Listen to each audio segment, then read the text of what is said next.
Well, here in Arran, we're fast approaching autumn, even though I'm filming this in August. And I've ordered some logs, and the next thing to be tackled was the chimney sweeping of the wood burners. So this can cost you in the UK anywhere from £60 per wood burner each. We've got this one, and we've got the one in the living room.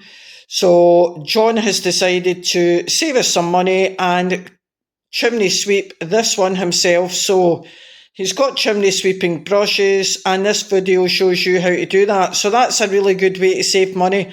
Also, it's a safety thing, folks. If you've got chimneys, you really need to sweep them at least once a year.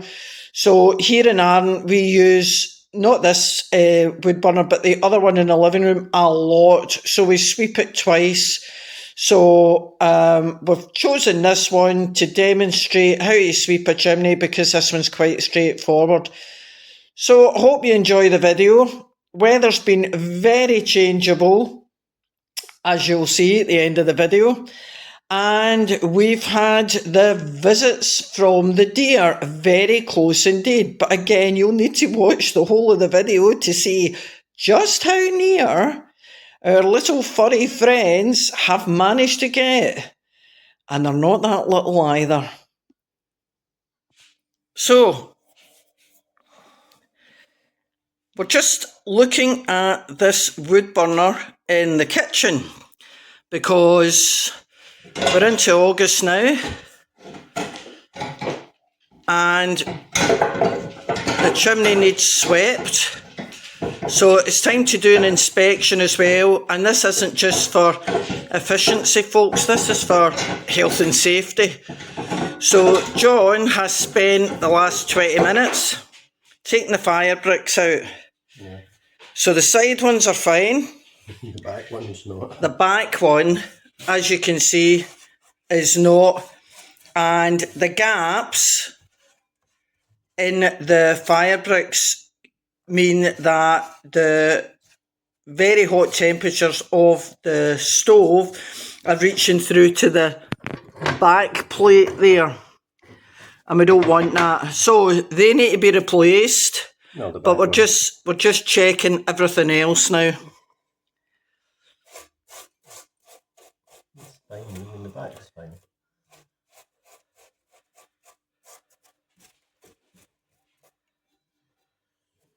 Just needs the baffle out.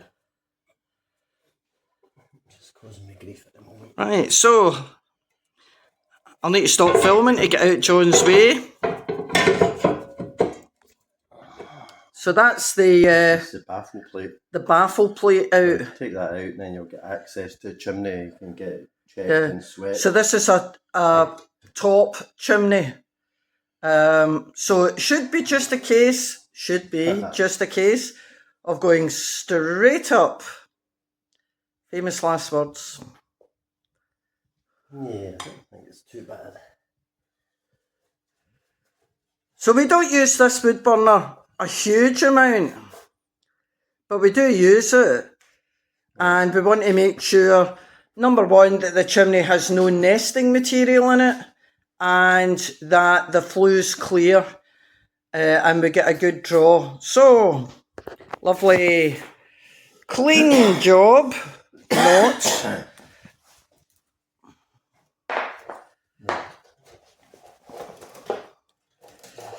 So yes, we have our own brushes.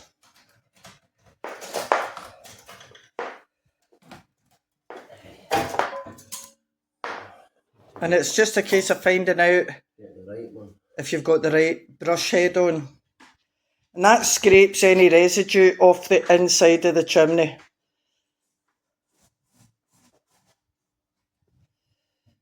Need to go and see what size of heads I've got. Okay. Oops. So one pull up with a brush. Pull number 2 on. And how many pulls do you reckon, John? 3?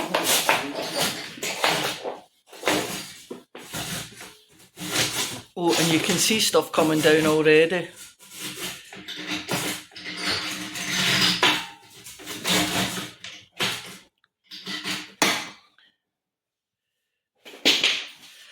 So we've had wood burners now for over 20, well God, more than that, but more than 20 years anyway.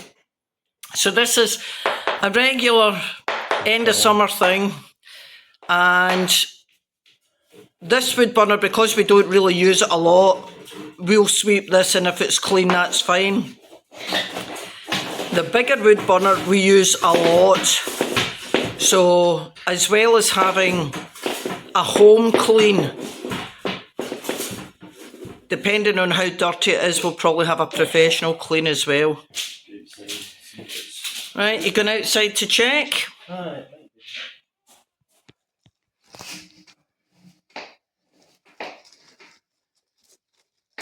So, we've had a wee bit of debris come out the top, but not a huge amount. Gravity means it mainly falls down the way, which is why we've got so many cloths in the kitchen.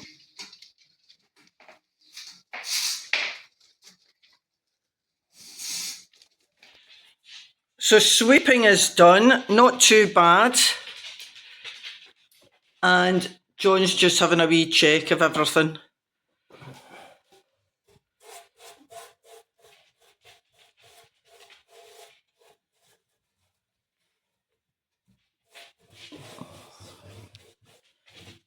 You don't need it spotlessly clean, you're going to be putting stuff in it again anyway. No, but we can take this opportunity to do the glass as well. Yeah, we'll clean the glass and we'll clean out the tray, the ashtray. Well, that's not bad. So that is basically a bit of debris that's come down. What you do is just get a mirror. You should get a mirror and just look up it and check it. But there's nothing clinging to it, so. Right. You know. Say it again. Oven, grill and barbecue cleaner. Your old sponge. Give it a little spray. Let it soak in. Don't be too keen to wipe it off too quick. Just let it soak for a bit. And then the dirt will just fall off it and it'll be clean. I have done a big video on how to clean the glass on the wood burner stove, so I'll stick that at the end of this video. But if you're going to take the trouble of cleaning the stove, you need to clean the glass, and it also lets you check the glass. I mean, if your wood burner's up and running, your glass should stay clean anyway. If you're running it properly. Just let it soak if your wood burner glass is very tarry looking, then your wood's not right. It's too damp. Too damp, a wood you're putting in.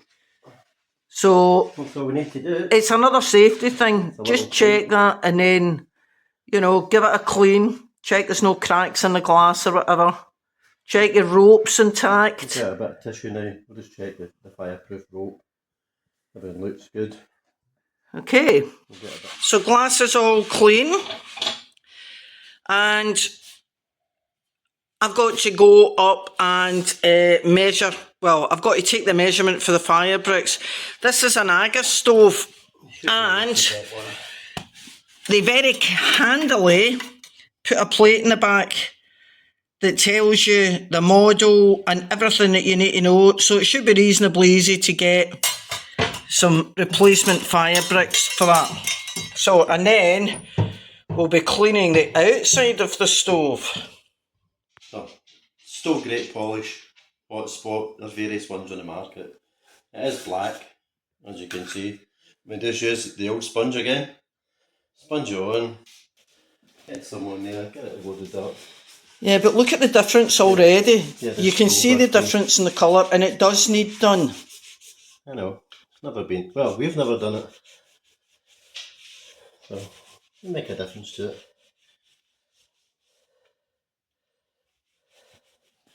Do get yourself a pair of gloves and an old t-shirt. Don't try and do your Sunday best shirt. You will end up black.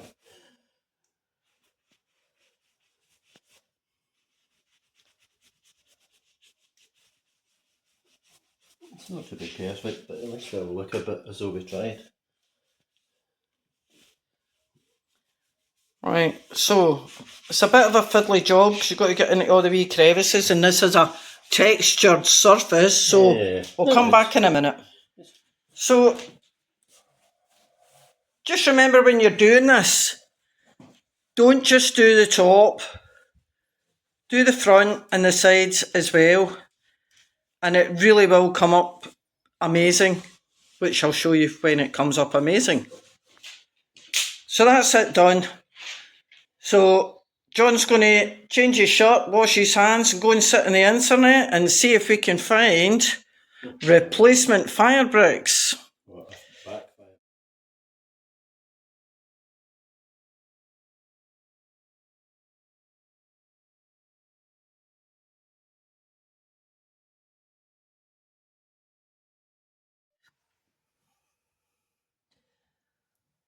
So you can see that I've outlined what I want to create on here, and it's going to be a matching pair for that. And the blue's slightly different, and it doesn't look as if I've done a lot. It doesn't look as if I've done a lot, but doing this blue in 3 different colours of blue in 6 layers has taken all morning. So, I know this won't make any sense to you guys, but it will make sense to me because I've done it before. So I'm going to do the hair, and then I'm going to do the seed heads. So hopefully they'll work out okay. They're a bit tricky, but I'm going to do the hair first. Mr. Hair is coming on, and I want to make the line. You've got to kind of imagine how the muscles work, because then you get the folds in the skin and you get the folds in the hair, on the hair. So I'm just working on that.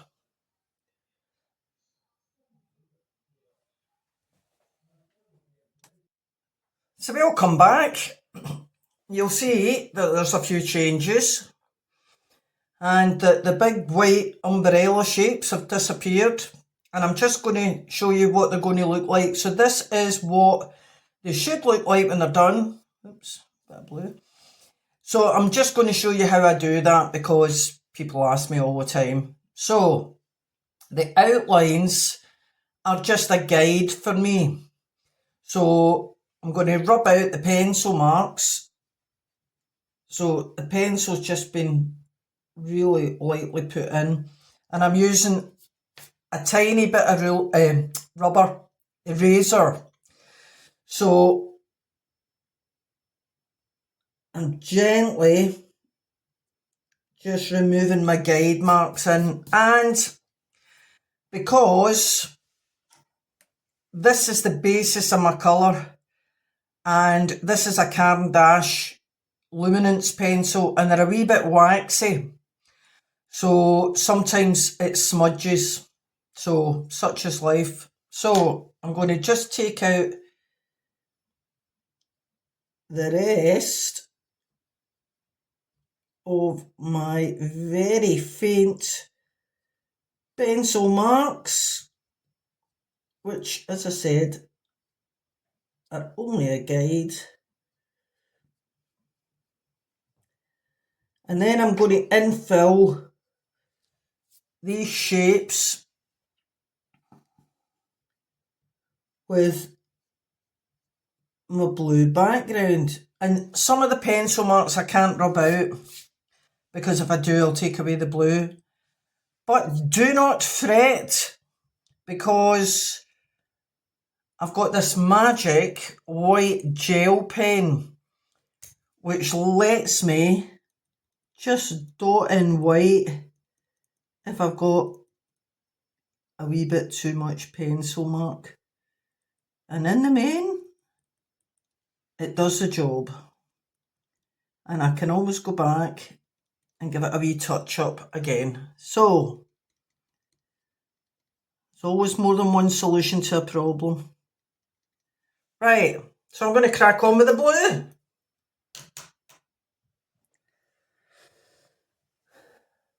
So I'm done.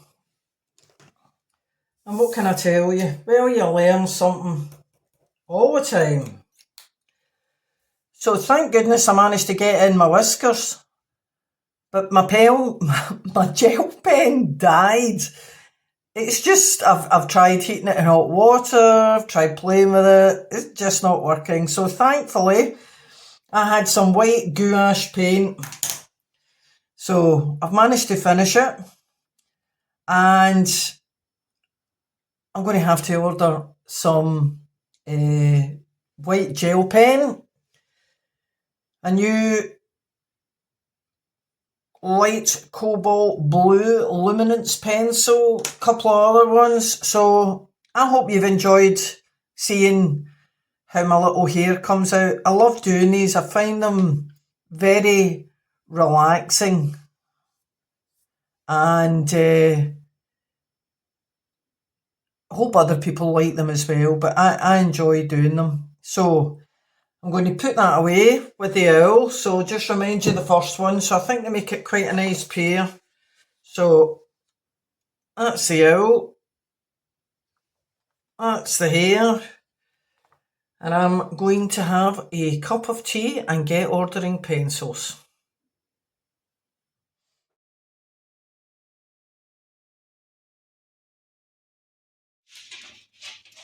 Okay, this is getting ridiculous. This is from my kitchen. Rory has arrived. Do you know, if you hadn't seen that and filmed it, you would never have believed it.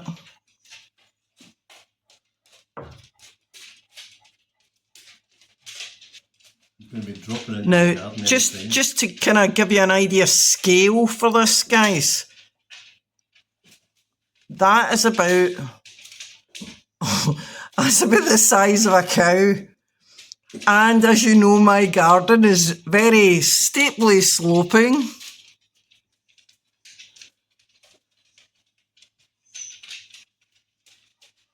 It's going to drop Now, he's got 6 points in his antlers, which means he's a royal now. And he has no fear. My God, look at those antlers.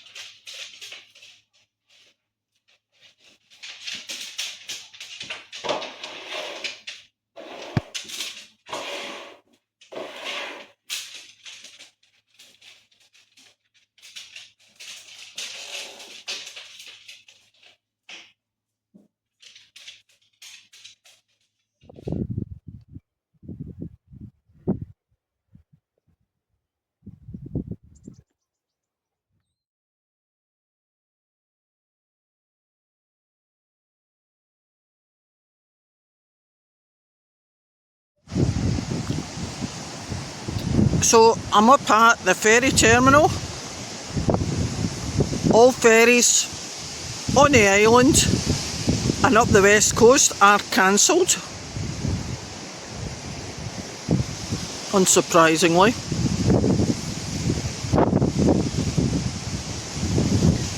And you can just see we've got about a 4-foot swell. And you really would not want to be out in that. And in the distance, you won't see it, but that is the Argyll Peninsula. So nobody going off the island, nobody coming on the island today.